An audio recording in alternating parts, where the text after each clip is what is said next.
الگ الگ نام سے مہندی کی رسم ہے تو ہلدی کی رسم ہے تو فلاں کی رسم ہے، کوئی لینا دینا اسلام سے نہیں ہے۔ ہلدی پھٹکری لگانے اسلام نہیں آیا، اسلام تمہیں لال پیلا کرنے نہیں آیا۔ جو چیزیں عورتوں کے لیے جائز تھی آج مرد بھی وہی لگائے نظر آتے ہیں۔ مہندی اونلی فار ڈیکوریٹ، صرف زینت کے لیے ہوتی ہے، مرد کو ہر زینت حرام۔ اگر کوئی غلط دھندے کرنے والا ہے، ناجائز دھندے کرنے والا ہے، حرام کام کرنے والا ہے اور وہ نیاز بھی کرے تو اس کی نیاز بھی حرام ہے۔ قرآن اسی لہجے میں بات کر رہا ہے کہ اے ایمان کا دعویٰ کرنے والوں، اے ایمان کا کلیم کرنے والوں، اے اپنے آپ کو صاحب ایمان اور مومن بتانے والوں، ادخلوا فی السلم کافہ، تمہارا یہ دعویٰ اسی وقت قابل قبول ہوگا جب تم مکمل طریقے سے اسلام میں داخل ہو جاؤ، مکمل طریقے سے، رفتار، گفتار، کردار، کریکٹر، ہر طرح سے تمہارے ہر چرتر میں، تمہاری ہر ادا میں اسلام کی جھلک ہو، تب تو تمہارا دعویٰ ایمان مسلم ہے کہ تم نے جو مانا ہے وہ پریکٹیکل نظر بھی آ رہا ہے۔ آج ہم رسومات کے پابند ہو گئے، ہم نے رسمیں ایجاد کر لی،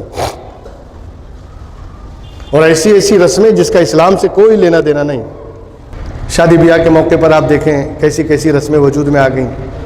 اصل میں یہ سراؤنڈنگ جو ہمارے ارد گرد ماحول ہے کفار و مشرکین کا، ہم نے اس سے ادھار لے لیا اور وہ ساری رسمیں گھسیڑ دی گئیں اور اسی کو نام دے دیا گیا، الگ الگ نام سے مہندی کی رسم ہے تو ہلدی کی رسم ہے تو فلاں کی رسم ہے، کوئی لینا دینا اسلام سے نہیں ہے۔ ہلدی پھٹکری لگانے اسلام نہیں آیا،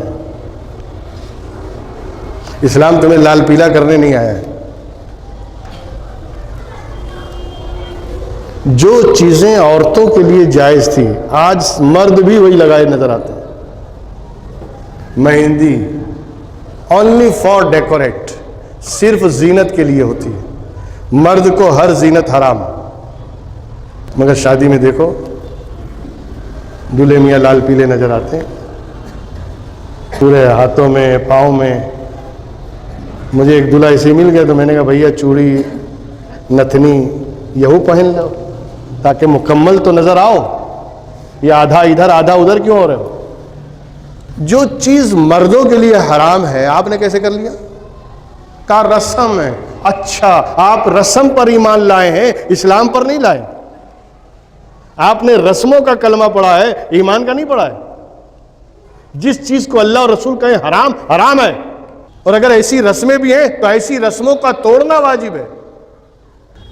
اچھا دوسری سوچ کیا ڈیولپ ہوتی ہے ہمارے اندر؟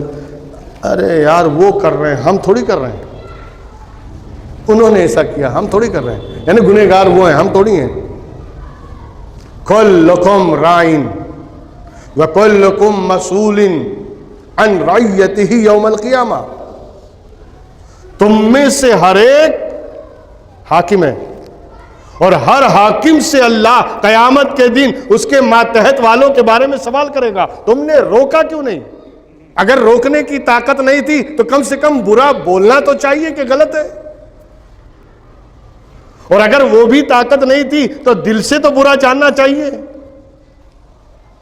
کم سے کم ایمان کا درجہ یہ ہے کہ کسی برائی کو یا تو روکو، نہیں روک سکتے تو برا بولو، بول نہیں سکتے تو برا خیال اور تصور کرو۔ اچھا تصور چلو ہم نے کسی چیز کو روک نہیں سکتے، بول نہیں سکتے، برا سمجھتے ہیں، برا مانتے ہیں، لیکن خالی ماننے سے کام نہیں چلے گا، اس کا اظہار بھی ہونا چاہیے۔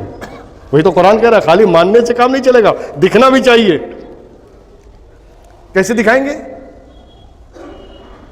دکھانے کا طریقہ کیا ہے؟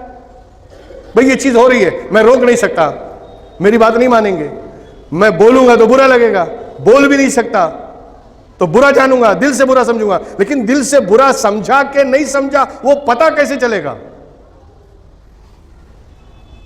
اس کے راستہ یہ ہے کہ بائیکاٹ کر دیا جائے، ان کی دعوت میں نہیں جایا جائے، ان کے کھانا پانی نہیں پیا جائے۔ اب یہ پتا چلے گا کیوں نہیں کھائے، تم نے ناجائز اور حرام کام کیا اس لیے نہیں کھائے۔ کیوں شادی میں نہیں آئے، تم ناجائز اور حرام رسومات کی پابندی کرے اس لیے ہم نے بائیکاٹ کر نہیں آئیں گے۔ یہ ہے کم سے کم درجہ، لیکن ہمارا حال تو یہ ہے جب کھانے پینے کی بات آتی ہے تو پھر یہ رسم و رواج تو دور کی بات رہی، ہم تو حرام اور ناجائز کمانے والا بھی اگر دعوت رکھ دے تو ہم تو صبح سے بھوکے رہتے کہ شام میں دعوت ہے. کوٹا خالی ہونا چاہیے, دبا کے کھانا ہے. یہ نہیں سوچ رہے کہ وہ ناجائز اور حرام کمائی کا ہے, اس کا کھانا بھی ناجائز ہے. اس کا کھانا چاہے وہ نیاز کے نام پر ہو, کوئی نیاز حرام پہ ہوتی نہیں. اگر کوئی غلط دھندے کرنے والا ہے, ناجائز دھندے کرنے والا ہے, حرام کام کرنے والا ہے اور وہ نیاز بھی کرے تو اس کی نیاز بھی حرام ہے, نہیں کھائی جائے گی. وہ نیاز ہی نہیں ہے یار جو حرام چیز پہ دلائی جائے. حرام چیز پہ نیاز ہوتی ہے, یہ خالی ٹائٹل نیاز کا ہے. لیکن آپ رکھ دیجئے, پھر دیکھیے پڑم پڑی کیسی ہوتی ہے. لیکن ہم یہ نہیں سمجھتے کہ ایک حرام کا لقمہ 40 دن کی عبادت کا نور مٹا دیتا ہے, اور اگر پیٹ بھر کے کھائیں گے تو کیا حال ہوگا. تو بہرحال کم سے کم درجہ یہ ہے کہ ایسے پروگرام جس میں ناجائز اور حرام کام کیے گئے ہوں, ایسوں کے یہاں کی دعوت سے بھی اعتراض کیا جائے, پرہیز کیا جائے. یہ کم سے کم ناراضگی ہے. میں یہ عرض کر رہا تھا کہ دعویٰ کرنا آسان ہے مگر دلیل دینا مشکل ہے. اور اسلام, قرآن, دین, شریعت, سنت, رسول دلیل مانگ رہے ہیں کہ اگر واقعی تم سچے ایمان والے ہو تو اسلام میں پوری طرح داخل ہو جاؤ, اور اسلام کے جو قوانین ہیں, اسلام کے جو شرائط ہیں, اسلام کے جو قانون, اصول و ضابطے ہیں, اس پر عمل پیرا ہو جاؤ. میں نے کہا نا آپ سے کہ اگر میں چاہوں تو بہترین کرامت والی تقریریں, لچھے دار تقریریں, اچھی تقریریں جس سے پبلک خوش ہو جائے, نعرے لگائے, وہ بھی کرتے ہیں. لیکن یہ منبر رسول ہے, یہاں بیٹھ کر ایسی باتیں بولی جائیں جو سماج میں اپیل کریں. ہفتے میں ایک دن ملتا ہے اور اس ایک دن میں کم سے کم کچھ باتیں تو ایسی ہوں شاید کہ کسی دل میں اتر جائے میری بات, شاید کہ کسی نوجوان کے سمجھ میں آ جائے. اس لیے کہ جب کوئی نوجوان ناجائز اور حرام رسومات کو اللہ اور اس کے لیے, رسول کے لیے جب لات مارے گا اور کہے گا یہ ناجائز ہے اس لیے میں یہ نہیں کروں گا, خدا کی قسم ایسے بچے کو اللہ کی رحمت اپنی گود میں سمیٹ لیتی ہے. اس لیے کہ اس نے چھوڑا ہے اللہ اور اس کے رسول کے لیے چھوڑا ہے. سچی محبت تو اللہ اور رسول کی ہے نا, سچی محبت کے لائق تو اللہ اور اس کا رسول ہے. دنیا کو اللہ نے ضرورت کے لیے بنایا ہے, محبت کے لیے نہیں بنایا ہے.